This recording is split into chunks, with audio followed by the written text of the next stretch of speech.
नमस्कार मित्रमैत्रिणींनो, माझ्या यूट्यूब चॅनलमध्ये तुमचं स्वागत आहे.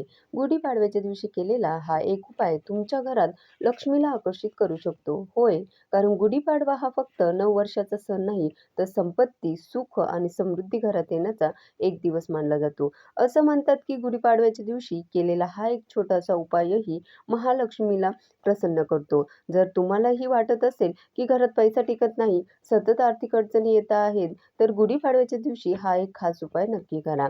योग्य शुभ मुहूर्तावर हा उपाय केल्यास तुमच्या घराकडे लक्ष्मी आकर्षित होण्यास नक्कीच मदत मिळेल आणि घरात सुख समृद्धी वाढेल. चला तर मग जाणून घेऊया गुढीपाडव्याला कोणता उपाय करावा आणि त्यासाठी योग्य शुभ मुहूर्त कोणता आहे. सगळ्यात आधी जाणून घेऊया यंदा गुढीपाडवा कधी आहे. हिंदू पंचांगानुसार चैत्र महिन्याच्या शुक्ल पक्षाची प्रतिपदा तिथी 19 मार्च 2026 रोजी सकाळी 6:52 सुरू होते आणि दुसऱ्या दिवशी 20 मार्चला सकाळी 4:52 ही तिथी संपेल. म्हणून गुढीपाडवा 19 मार्च 2026ला म्हणजे गुरुवारला साजरा केला जाणार आहे. हा दिवस 3.5 मुहूर्तांपैकी एक आहे. म्हणजे खूप शुभ आहे. आता शुभ मुहूर्त काय? तर या दिवशी ब्रह्ममुहूर्त पहाटे 4:51 पासून ते 5:39 पर्यंत असणार आहे.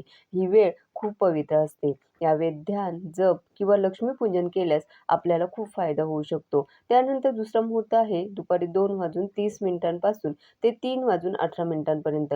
हा विजय मुहूर्त आहे. गुढी उभारण्यासाठी आणि नवीन कामाला सुरुवात करण्यासाठी हा उत्तम काळ आहे. त्याचबरोबर संध्याकाळी 6:29 पासून ते 6:53 पर्यंत गोधुली मुहूर्त आहे. ही वेळ गायी घरी परत यायची वेळ असते.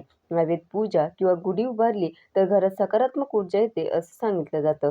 त्याचबरोबर सर्वसाधारण पूजा किंवा गुढी उभारण्याचा उत्तम वेळ हा सूर्योदयानंतर किंवा सकाळी 7 वाजल्यापासून ते 10:30 पर्यंत असणार आहे. हा अमृतकाळ आहे किंवा शुभ मुहूर्त असणार आहे. हा सर्वात जास्त शुभ मुहूर्त मानला गेलाय. मात्र गुढी उभारताना पूर्व दिशेला किंवा मुख्य दरवाजाच्या उजवीकडे आपण ही गुढी उभारावी. तिच्यावर कलश, नारळ, साखरेची गाठी, आंब्याची पानं, फुलं आणि लाल पिवळ्या रंगाची साडी बांधावी किंवा वस्त्र चढवावं. हे सगळं करताना ओम नमो भगवते वासुदेवाय किंवा किंवा ओम श्रीं ह्रीं क्लीं महालक्ष्मी नमः या मंत्राचा जप करत राहावा. आता घरात लक्ष्मी आकर्षित होण्यासाठी गुढीपाडव्याच्या दिवशी कोणता उपाय करावा ज्यामुळे संपूर्ण वर्षभर आपल्याला त्याचा लाभ मिळेल? तर हा साधा सोपा उपाय आहे. तो म्हणजे लक्ष्मीची पोटली. होय, घरात एक छोटे मातीचे किंवा तांब्याचे पात्र घ्यावे. त्यात 7 कवड्या, 11 हळद कुंकू लावलेले तांदळाचे दाणे, कमळगट्ट्यांची माळ, एक छोटी लक्ष्मीचा फोटो किंवा छोटे चांदीचे किंवा तांब्याचे नाणे ठेवावे. त्यानंतर त्याला वरून लाल कापड बांधून मुख्य दरवाजाच्या उजवीकडे ठेवावे. त्याला संध्याकाळी दिवा लावून ओम श्री महालक्ष्मी नमः या मंत्राचा जप करावा. ही पूजा झाली की ते छोटं मातीचं भांड किंवा ते तांब्याचं पात्र दररोज तिथेच ठेवावे आणि रोज संध्याकाळी त्याला दिवा लावावा आणि ओम श्री महालक्ष्मी नमः या मंत्राचा 11 वेळा जप करावा. हा उपाय वर्षभर समृद्धी देणारा मानला गेलाय. यामुळे कधीही घरात पैशाची कमतरता भासत नाही. किती साधा आणि सोपा उपाय आहे.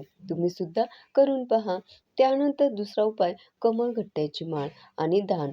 होय, गुढीपाडव्याला कमळगट्ट्याची माळ घ्यावी. त्यावर 108 वेळा लक्ष्मी मंत्राचा जप करावा आणि त्यानंतर ही माळ लक्ष्मी मातेच्या फोटोजवळ ठेवावी आणि दुपारी गरजू व्यक्तींना गूळ, तांदूळ किंवा पांढऱ्या वस्तू दान कराव्यात. यामुळे शुक्र ग्रह मजबूत होतो आणि लक्ष्मी प्रसन्न होते.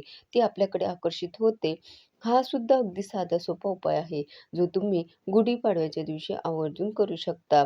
तसेच या दिवशी 7 वस्तू खरेदी करून त्या घरात आणाव्यात, ज्यामध्ये कमळाचं फूल, तांदूळ, हळद, कुंकू, साखर, दूध, चांदी किंवा तांब्याचं भांडं किंवा कवड्या या सगळ्या वस्तू पूजेनंतर घरात ठेवाव्यात. हे लक्ष्मीचं स्वरूप मानलं गेलंय. या दिवशी या वस्तू घरात आणल्याने घरात भरभराट होण्यास मदत मिळते. मग आवर्जून गुढीपाडव्याच्या दिवशी या वस्तू तुम्ही घरात घेऊन या. तुम्हाला गुढीपाडव्याच्या खूप खूप शुभेच्छा. धन्यवाद.